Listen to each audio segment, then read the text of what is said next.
Kamau, Yes. You're visually impaired. Yes. What, and you manage your cages, sindio? Yes. You're the one who. Yes. How do you go about it? Kitu ya kwanza, kitu yenye inanifanyanga to be able to manage these cages ni kutaka kitu inaitwa self-independence. Self-independence. In the world we are living in, si vizuri kutegemeana sana. So you must create a mechanism such a way you are able to depend on yourself, sindio? So hivyo ndio inaniwezeshanga. Then kitu ingine ni maombi kwa Mungu. Because unaweza pata hata wewe mwenye unaona hauna nini, hauna hiyo capability. Unaona these cages are many. Lakini I'm capable of knowing, hata nikiwa shule. I usually send customers here, naambia madhe akupatie simu yake tuongee. I just direct the customer, go to cage number fulani, toa rabbit kwa hapo. So ni Mungu na kujitahidi. Yes. How do you know like this cage and the specific nini kwa hapo breed? Okay. In terms of knowing, watu wenye tuko na visual challenge, tunakuanga na one character in common. Hatutakangi, when I place something here, I don't like you misplace it without my consent. Yani, just let me know you have misplaced this animal here, you have placed it here. The other thing, I usually from here back to the front, I know how many steps are there, then how cages are arranged. I know from here to there how many cages are there. So I know kutoka kwa mlango keji ya kwanza niliweka kitu fulani. Yes. Being visually impaired, what are the challenges that you face? Kama sahi, the challenges yenye nimekuwa niko nayo kwa rabbit farming sahi, since COVID-19 kuje, umepata market ijakuwa ikienda vizuri, and sijaweza kuuza sana. But the other side, nashukuru Mungu, this project imeendelea sana. So unanipata these cages zimekuwa worn out, unaona? So unapata sina finance ya kuzi expand, za kurepair. So that is the challenge that niko nayo tu kwa sahi. Yes. Okay. Yeah. Cages zinataka repair. Who normally do the repairs? Yeah. So I'm saying my cages sasa venye zimekuwa worn out hivyo na venye market ijakuwa hivyo ati rabbit zinaweza jisimamia. So unanipata kwangu kurepair hizo cages imekuwa ngumu. So for example, ukiangalia hapa juu hiyo waya imekatika. Imekatwa na urine ya sungura. So that is the challenge that inanisumbua sana. Such that unapata mtoto mdogo hawezi kaa kwa hizo waya. Unapata imekatika. So unaona ikiwa imekatika atakuwa uncomfortable. Yeah. Okay, so apart from meat and fur, now rabbits being used as ornamental what else does a rabbit give us? What else? Does a rabbit, as in what else can one keep rabbits for, apart from now the meat? Okay. Yeah. So apart from ornamental, for consumption, this rabbit, when you start a rabbit farming, it is a complete chain. Because you feed a rabbit 100%, it gives you a return of 100%. Simply because here in home, we usually practice organic farming. I know everybody is complaining that fertilizer is juu, but in our farm, we cannot complain because we use the droppings and urine to farm, whereby we produce foods which are free from chemicals. Yes. Okay. Yeah. Now that's the importance of the urine. Tell us about what constitutes that rabbit urine. Ni nini konayo? Okay. In rabbit urine, as you know, any kind of urine inakuanga acidic. So hii rabbit inakuwa na foria. This foria, it is good for crops. It acts as a foria feed. Also it is a pesticide. That's why, madam, you can see in these cages hakuna nzi wanaburuka. Simply because hata unaweza niuliza ni dawa umespray hapa ndani ama ni nini? But the reason these animals hii mkojo yao as it flows here, nzi hawezi karibia. It is an acidic. So yani when you start a rabbit farming, it is a cycle. Yeah. Okay.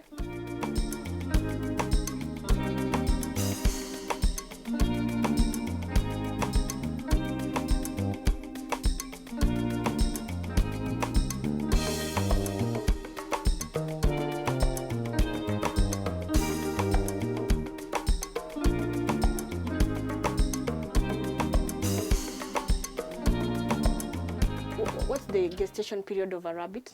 Gestation period? Yes, after umeserve in a car, how long do it die? Okay, the gestation period of a rabbit, we usually say it is 28 days to 32 days. So wakati rabbit amesaviwa atazaa from 28th day up to that 32nd day.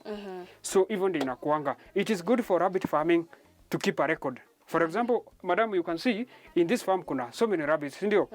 But I usually I'm capable of knowing that this rabbit atazaa tarehe fulani, huyu atazaa tarehe fulani, so that when ako about kuzaa namwekea hii kitu. When I fail to put this one, this rabbit, I have told you, the chances, the survival of the kids are very low. Kwa sababu anaweza waua ama anaweza abandoned. Yes. Okay. So hivyo ndio iko. The records you've talked about.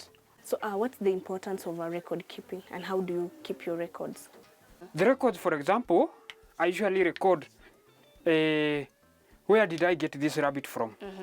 Then before I bought that rabbit, I must go to the farmer, namuuliza hii rabbit ilizaliwa lini na imefikisha wapi ama imezaa mara ngapi. So that I can decide nikisikia rabbit, for example, madam, a good rabbit, the first delivery, the rabbits afai kuzaa chini ya watoto 5.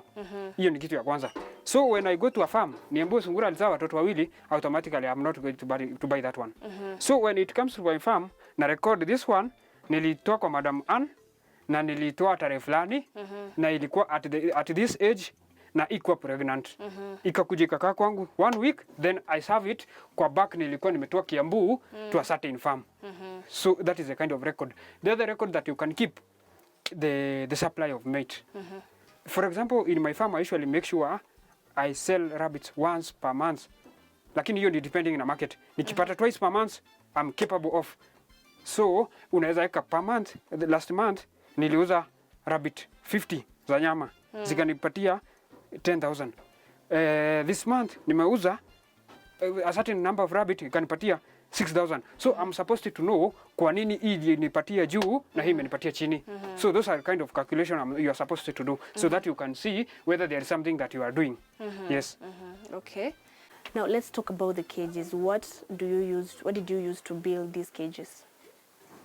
Now, when you want to set up such cages, yes, what are the requirements that one needs to consider before building a cage for the rabbits? Okay. First of all, you must the finance. Okay. The finance. The other thing you are supposed to consider, the place. The place where you are setting up the cages must be dry. As you can see, madam, here it is very dry. Unaona? So that tutaondoa damp. Damp italetea these animals pneumonia. Pneumonia huwa ibakishi, inafagia tu direct. So the other thing when you are constructing the cages, the materials. Materials are very important because if you fail to, you make a wrong choice of the materials, haita long last. For example, hii yenye unaona zenye ziko hapa zilitengenezwa 2018. So unaona zimenipatia service ya a number of years. Yeah, the other thing when building, the size of the cages, the size of the animals. I have told you kuna giant na standard. The standard and the giant cannot fit in the same cage. The giant cannot fit in the cage of standard, but standard can fit in the cage of giant. Yeah. Yes. Okay. So hawa wako na uhuru ya kukojoa kila mahali. So wakati so unaona nimeipata chini, nataka kuirudisha hapa juu na nimeguza ama iko baridi, hii ni maji. Okay. So wakati atakojolea tu hivi, haezi kula tena. Haezi kula tena. So unafaa kufunga kwa hii kufunga hii waya then unaihanga hapa. That's why unaona haijadividiwa na mbao huku so that it can provide service ya kuhangi kitu. Okay. The other thing, rabbit afai kuwa na beddings. Yeah, afai kuwa na beddings. So unaona watu wako hivyo wanakanyaga hii waya. Yeah. Then hawa watoto wanachanuliwa hii manywele yao na hii waya. Yeah. Na kuna watu, you find some people feeding them the green leafy food. Is that a challenge? To me it is a challenge because when it comes to kwa nyama gaining weight yake iko chini sana. Yeah, anajipeleka polepole. You know, these pellets wako na concentrations zote za food. Unaweza ipelekea mshege. Mshege iko na this nutrient, ime lack the other thing. But pellet ni combination of all nutrients.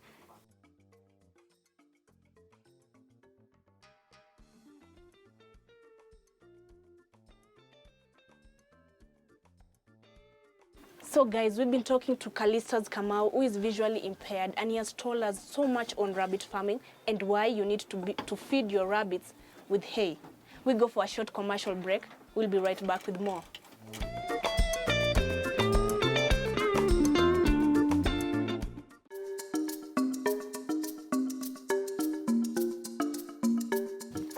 Welcome back to Rabbit on One with me, Lynn Colum, and today we've been talking to Callistus Kamau, who is visually impaired, but he has a very motivating story when it comes to rabbit farming. He's been telling us on the types of breeds, the types of feeds you need to know, but now we're going to talk more on the uses of the byproducts of rabbit. Stay with us.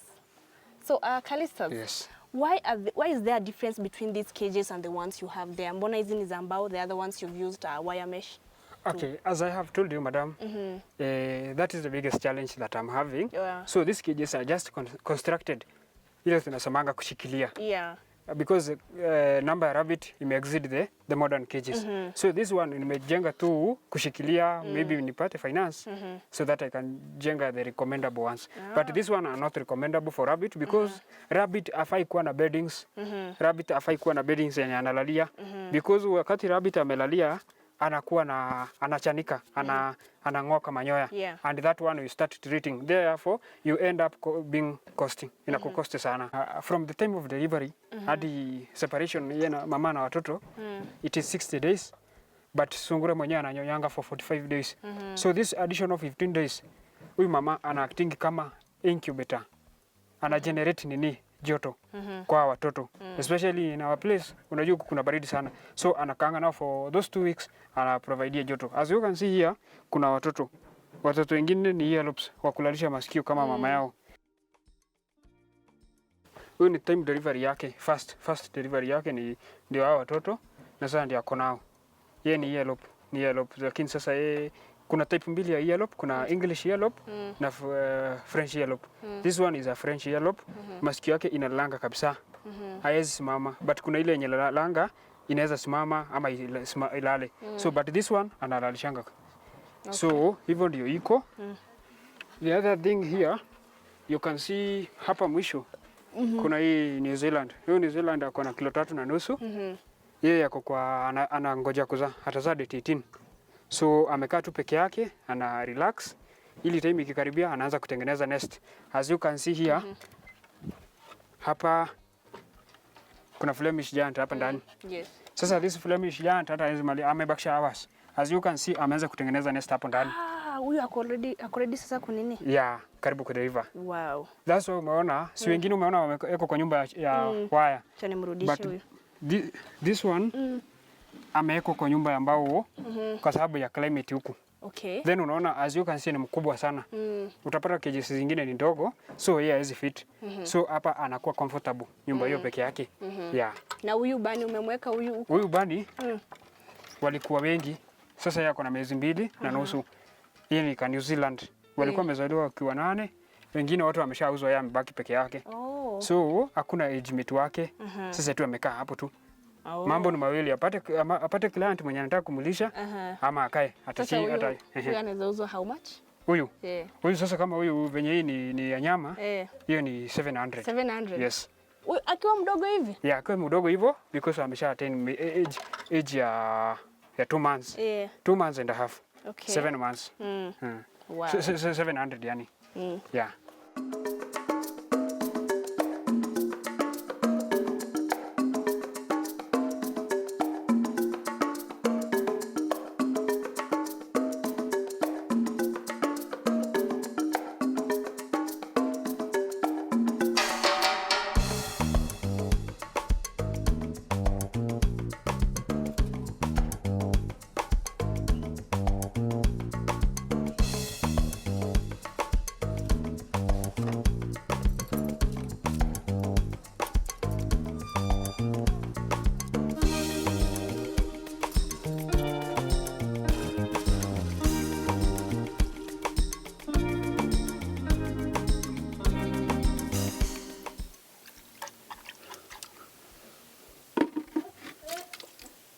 Yeah, sasa ukishaosha then sasa unabeba maji na hii inaenda unamwekea.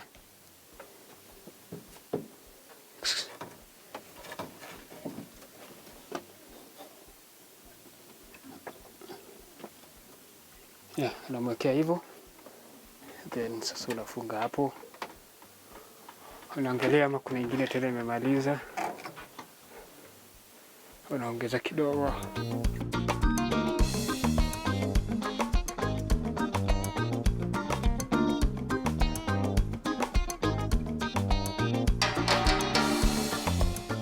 Sasa ukimaliza hiyo then you can confirm ama ziko na hii. Sasa ukiangalia hii that's why nilikwambia si yote una feed nayo. Hii boma road inakuanga na hizo nini za nyasi ni kubwa so that unaweza ifunga hivi. Yeah, si nilikwambia haitakingi beddings, sungura hataki beddings. So unafunga hivi na una tighten. Sasa iko sawa. Yeah, your work is just confirming whether amemaliza. Akimaliza you just add isi kaperi. Leo unahanga hapo. Anatoa hapo sasa unaenda ukiangalia Kama gani ingine kama kuna ingine hii kuna hii. So it is your work. Sasa unaona bado hawajamaliza. So unaachana naye. Yeah, it is like that way. But mostly sungura mchana anakuwa amelala. So hiyo tunawekanga tu hapo in case. Sungura ni mnyama mwenye ana feed usiku. Na hii inahitaji. Yeah, this one now anakuonesha amekula. Okay. So you have to add it. Una add. So unakuta per week zina consume around 3 bills. Yeah. So cages zake inafaa kwa aina hii. Yeah. Haina hii kwa kukanyaga. Yes. So kitu kingine tunafanya ni washing ya hizi nini. Sasa after feeding then you go around unatoa mbolea. Hii inatumika kupima urine yake. Ni kama tu ile ya maziwa. So iweka hapo. Then you just confirm kama hizi kwa hizi mitaro. Kama kuna any droppings unaweka hapa ndani. Yeah. Sasa unaona automatically kuna droppings, some droppings. Sasa unaweka hapa then inawekwa kwa farm. Sasa ndio hii. Sasa hii ni mtungi. Urine yenyewe sasa inafaa iwekwe hapa.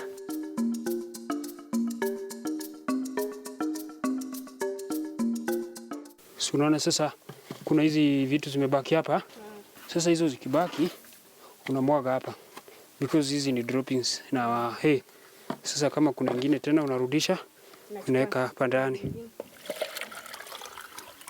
Yeah, sasa unaona na morning kabisa nilikuwa tumeokota ingine.